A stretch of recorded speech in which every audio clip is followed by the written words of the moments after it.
गांधार नरेश यांची जी मुलगी होती गांधारी, यांच्यासोबत तो जो विवाह झाला त्या विवाहाचा आणि गांधारीचा विवाह. त्या विवाहाचा प्रसंग आणि त्याची पण एक इंटरेस्टिंग गोष्ट आहे, तर ती कशी आणि ती काय? त्याचा इतिहास असा सांगितला जातो की गांधारी जी आहे, पहिल्या काळामध्ये जुन्या काळामध्ये एखाद्या राजाला जर एखादी मुलगी पसंत झाली आणि त्याच्याकडे जर पावर असेल, माणसं म्हणतात ना की सत्य पुढे शहाणपणा चालत नाही, तशी सत्ता पावर असल्यानंतर माणूस काय बी करू शकतो. जसं आपण एक आता मागे पिक्चर आला होता बाहुबली, त्याच्यामध्ये त्या शिवगामिनी नावाची ती बाई होती, तिने तिच्या पोरासाठी, कोणता पोरगा, भल्लालदेव नावाचा पोरगा, त्याच्या पोरासाठी ती ऍक्ट्रेस काय नाव तिचं, तिचा हात तिला मागण्यासाठी, तिचा हात मागण्यासाठी ह्या बाहुबलीला पाठवलं. तसं ती म्हणजे डायरेक्ट जाण तू ते घेऊन ये भल्लाल देवासाठी, वस्तू समजून विषय, कारण समोरच्या माणसाची, कारण राजाची पावर होती ना, पावर असल्यावर पुढच्या माणसाचं काही चालत नाही. एक तर सरेंडर व्हा, नाही तर युद्ध करा, आणि युद्ध करून पराभूत व्हा, शेवटी दोन्ही एकच आहे. आणि मग त्यावेळेला ह्यांच्याकडे कुरुवंशाची ताकद होती, पॉवर होती. भीष्म होते. भीष्म म्हणजे असे होते ते व्यक्तिमत्व. भीष्म या शब्दाचा अर्थ भीषण, भीष्म प्रतिज्ञा म्हणजे तिथं एकदा प्रतिज्ञा झाली, एकदा करायचं म्हणलं की ते होणारच, आणि ते केल्याशिवाय माघारच नव्हती. शेवटी गंगापुत्र होते, खूप असीम शक्ती होते, भयंकर अफाट ताकद होती, शक्ती होती. आणि ते भीष्माचार्यांना म्हणले जा तुम्ही गांधारीला घेऊन या. मग गांधारीला आणण्यासाठी गेले भीष्माचार्यांनी, पण त्यावेळेला भीष्माचार्यांनी गांधारीला नेण्यासाठी गेले ते, पण त्या शकुनीची इच्छा नव्हती. गांधारी आंधळ्या धृतराष्ट्रासोबत गांधारीचं लग्न व्हावं, विवाह व्हावा. म्हणजे गांधारीचा जो भाऊ आहे पुढे तो मामा, शकुनी मामा म्हणून पुढे आपल्याला महाभारतात बघितलं, बरोबर, शकुनीची इच्छा नव्हती की गांधारीचा विवाह धृतराष्ट्रासोबत व्हावा. कोण साहजिक आहे ना दादा, की कोण्या माणसाला असं वाटेल की माझ्या बहिणीचं एखाद्या आंधळ्या माणसासोबत लग्न लागावं, भले तो किती श्रीमंत असला, पैशावाला असला, कोणी जरी असला तरी बी. तशी त्याची बी इच्छा होती. पण भीष्माचार्यांनी त्या गांधारीच्या बापाला पटवलं. शेवटी पैसा असला, काय असलं, तर आजकाल माणसं आपण पाहतो ना, कधी कधी म्हाताऱ्या माणसाला सुद्धा तरुण पोरी मिळतात. कशामुळे मिळतात, का देतात ते लोक, त्यांना माहिती असते हा माणूस लाईफ टाइम त्याच्यासोबत राहू शकत नाही, तिला तिच्या जीवनाचा आनंद देऊ शकत नाही, पण प्रॉपर्टी, पैसा, आणि त्या पैशाला लोक भाळतात. कदाचित असा प्रकार झाला असेल. आणि मग झालं, त्यांच्या दोघांच्या मध्ये डिलिंग झाली. गांधारीला आणल्या गेलं, पण गांधारीला आणायच्या आधी त्या गांधारीचं डायरेक्ट लग्न होत नव्हतं. अच्छा, मांगलिक असल्याचं मला काही रेफरन्स आठवतं की गांधारी ही मांगलिक होती. त्याचं कारण असं होतं की त्या गांधारीला शाप होता. गांधारीला शाप असा होता की तिचं लग्न ज्या वेळेला होईल, ज्या पुरुषासोबत तिचं पहिलं लग्न होईल, तो पुरुष त्याच क्षणाला, लग्न झाल्याबरोबर, 7 फेरे पूर्ण झाल्याबरोबर, बोहल्यावरच त्या पतीचा तिच्या मृत्यू होणार होता, असा शाप तिला होता. मग तिच्या बापानं विचार केला, जर कोणीही पुरुषाला जर तिच्यासोबत उभं केलं, त्याच्यासोबत जर तिचं लग्न लावलं, तर त्याचा मृत्यू होणार आहे. मग आपण असं करू म्हणले की आपण दुसरं कोणाच्या सोबत तरी तिचं पहिलं लग्न लावू. मग दुसरं कोण उभं करायचं, तर मग ठरावा. आणि ते असं ठरलं की म्हणले आपण गाढवासोबत त्या गांधारीचं लग्न. आता नेमकं गाढवासोबतच लग्न लावायचं, किंवा काही ठिकाणी असं सांगितलं, आता ह्या पौराणिक कथा आहे, रेफरन्सेस मला वाटतं बदलत येतात, मी पण हा रेफरन्स ऐकला होता.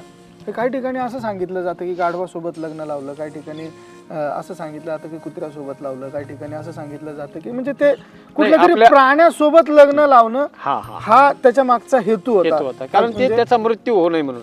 आणि शक्यतो जास्त आता आपल्या मराठी वाङ्मयामध्ये काही अशा बी कथा येतात की ही गोष्ट कृष्ण परमात्म्याला माहिती होती. तर आता जे विवाह झाला, गाढवासोबत जो विवाह लावण्यात आला, त्यानंतर पुढे काय घटना होत्या? मग त्याच्यानंतर गाढवासोबत लग्न लावलं पहिलं. ते गाढव जागेवर बोहल्यावर गेलं, आणि बोहल्यावर मेल्यानंतर मग ती काबिल झाली थोडक्यात विवाहासाठी.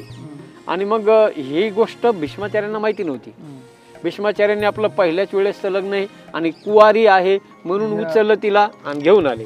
पण ज्या वेळेला इकडं आणलं, त्या धृतराष्ट्रासोबत तिचं लग्न लागलं, आनंदात विवाह सोहळा संपन्न झाला आणि त्याच्यानंतर भीष्माचार्यांना कळालं की यांनी आपल्यासोबत दगाफटका केलाय, छल झालाय. हा छल झालाय. एका गाढवासोबत लग्न झालेली बाई मुलगी ती आपल्या स्वाधीन केली. हे जेव्हा भीष्माला कळालं त्यावेळेला भीष्माच्या पायाखालची माती सरकली आणि रागही आला, क्रोधही आला. योद्धा होता भीष्माचार्य, म्हणजे सामान्य व्यक्ती नव्हते.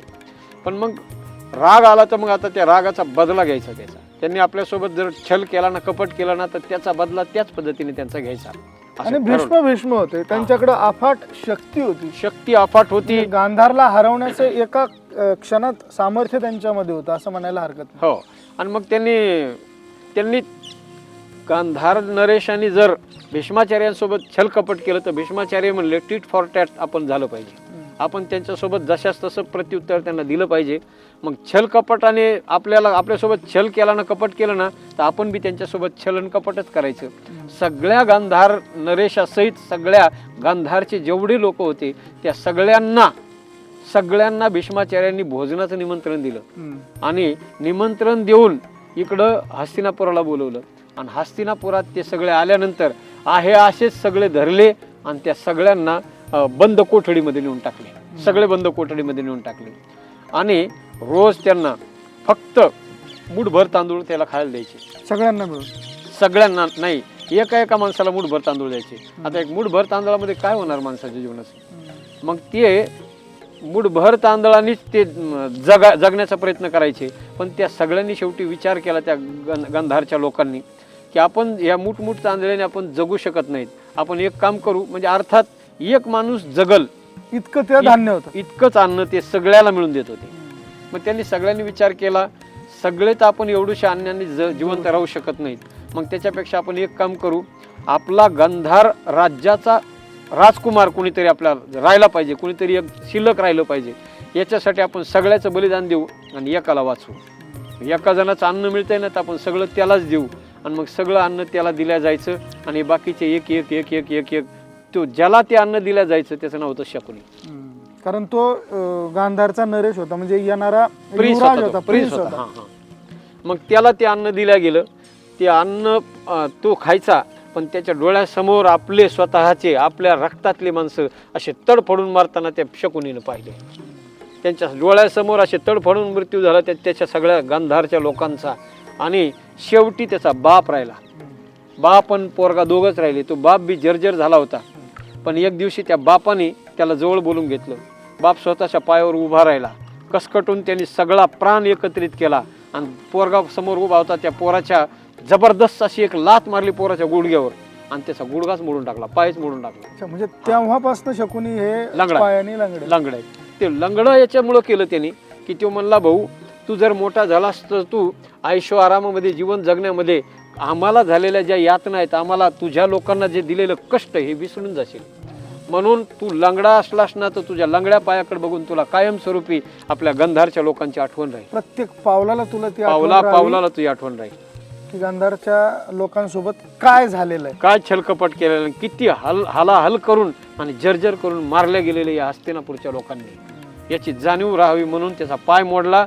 आणि त्याच्यानंतर त्या शकुनीने सुद्धा ठरवलं की ज्या लोकांनी आपल्या लोकांसोबत आमच्या लोकांसोबत छलकपट केला आणि इतकं बेहाल करून मारलंय, त्यांना सुद्धा अशाच पद्धतीने मृत्यू आला पाहिजे. म्हणजे या गोष्टीची, महाभारताची खरी सुरुवात तर इथून आहे असं म्हणायला हरकत नाही. कारण शकुनी या व्यक्तीने जर का त्या सगळ्या गोष्टी डोक्यात ठेवल्या नसत्या तर कदाचित पुढे जे काही रेफरन्सेस किंवा ज्या काही घटना महाभारतात घडलेल्या आहेत त्या कदाचित त्या घटना घडल्याही नसत्या. बिलकुल बिलकुल. कारण ज्या मानसिकतेने शकुनी या व्यक्तीने आपल्याच भाच्याच्या किंवा बहिणीच्या मुलाच्या आयुष्यामध्ये आपण म्हणू की विष कालवण्याचं आणि ते विष इतकं भयंकर होतं की पुढे चालून मी सुईच्या बरोबर सुद्धा राज्य देणार नाही या प्रतिज्ञेवरती कौरव आणि हे सगळे लोक आले होते. बिलकुल. तर त्यावेळेला त्या शकुनीच्या तोंडामध्ये साखर होती आणि आतमध्ये विष भरलेलं होतं. कारण ते विष होतं त्याचं प्रतिशोधाचं. त्याच्या वंशासोबत जी घटना घडली त्याचा प्रतिशोध त्याला पुढील काळात घ्यायचाच होता त्याला. असं म्हणतात ना की मधु तिष्ठती जीवाग्रे हृदय तू हलाहलम. तोंडावर तो असा गोड बोलत होता, तो दिसू देत नव्हता की मला नेमकं करायचं काय. पण त्याच्या अंतःकरणात जो जाळ होता, जी आग पेटलेली होती, तोपर्यंत शांत बसणार नव्हता जोपर्यंत त्याची ती इच्छा पूर्ण होणार नव्हती. आणि त्याच्यासाठीच त्याने केलं सुद्धा. काय केलं? ज्या वेळेला आपल्या बाजूचे जे आपला त्याचा जो भाचा आहे, सक्का भाचा दुर्योधनाच्या बाजूने तो उभा राहिला. दुर्योधनाचा पहिला त्यांनी आत्मविश्वास संपादन केला. त्या दुर्योधनाला असं वाटायला लागलं की माझा बाप सुद्धा माझा इतका हितचिंतक नाही जितका माझा मामा आहे. पण त्याला हे नव्हतं माहिती हा शकुनी मामा आहे. यापुढे काय करणार आहे. तो आपला सरळ माणूस होता, बिचारा सरळ माणूस होता, सरळ मार्गाने चालणार होता. पण त्याचा पूर्ण विश्वास होता या शकुनीवर. तो फक्त एक म्हणायचा, दुर्योधना तुला राज्य पाहिजे ना, तुला पांडवांचा मृत्यू पाहिजे ना, तर हे सगळं तू माझ्यावर सोपव, मी सगळं करून देतो, मी सांगतो तेच कर. आणि त्यांनी तेच केलं. त्यांनी पांडवांना इच्छा नसताना पांडवांना द्यूत कर्मामध्ये ओढलं.